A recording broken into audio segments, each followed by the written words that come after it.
Washington Post. I'm monitoring the Post closely for whether they're knowing what time it is, as the kids say, on liberal media bias, because the people who are managing the paper really don't want the paper to be liberal, but they still have a bunch of legacy reporters there who don't know what time it is and think, it's okay to be hostile to Donald Trump. So this piece caught my eye.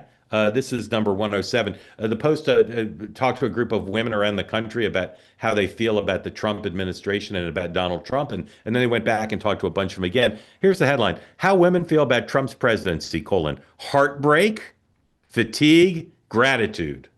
Sean, just your thoughts as a student of media bias and of the Post specifically. Is that all right, or do you find that to be annoying in some way? It's annoying. It's literally them looking for issues to bring up. So I again, and there were several yesterday that blew my mind. They're just so out to lunch. Yeah. I mean, they love to talk about democracy dying in darkness. They're doing everything to kill that paper in right in clear as day. I do feel if you want to look for, green shoots and signs of progress, I think 5 years ago they wouldn't have put gratitude in there. At least Well, at then it least, was sort of like, hey, we'll find five people, yeah, four of them will hate Trump, and we'll find one that says yeah, he's not bad. yeah. But at least they put that in. Dan, both that story and then in general, as you read the Washington Post, obviously a key part of the media firmament. Do you think they're being less anti-Trump now than they were?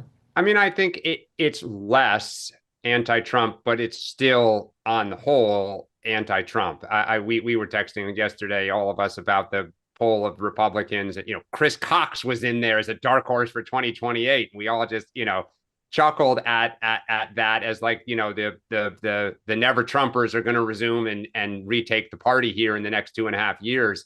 I think there are little signs. Even the New York Times at times will mention, why Democrats are struggling, or talk about kind of Trump's strengths in some areas. But as a rule, it's the headlines say it all. Yeah. So All can I right. tell you, So yeah, this go is the ahead. interesting thing to me, Mark, is that if I were late 90s or early 2000s back in my old staff job on the Hill, or and someone called from the Washington Post, it mattered because it was going to drive news the next day. It was going to be part of the cable news cycle of stories, et cetera, et cetera.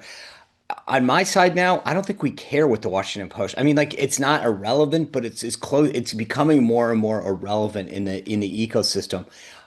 It's not like Fox is going to pick it up, that story, or so like you can literally realize that people that you care about in your base are not seeing that anymore. Whereas it used to be part of it, just it would get into the bloodstream. So Yeah. the Washington Post and the New York Times in particular are becoming less and less relevant every day to their own making. It's a Well, totally I think it's a totally important and sophisticated point, and I would say almost everyone I know in MAGA agrees with you, Sean, with one exception: the president. Hmm. Well, but Dan. I think the thing is, what's different now is both parties have a bloodstream and they're Right. Yeah. separate. Yeah. So if you just, it's like two alternate universes at times on the same issue. So on our side, what the New York Times writes and the Washington Post gets on MSNBC, it feeds Blue Sky, like there's a whole ecosystem. On your side, you're right. It's totally Fox is not pulling clips from it, and then all the right wing talkers are not picking up off of it, etc., except to mock it. To mock So it. I Yeah. think that's Yeah.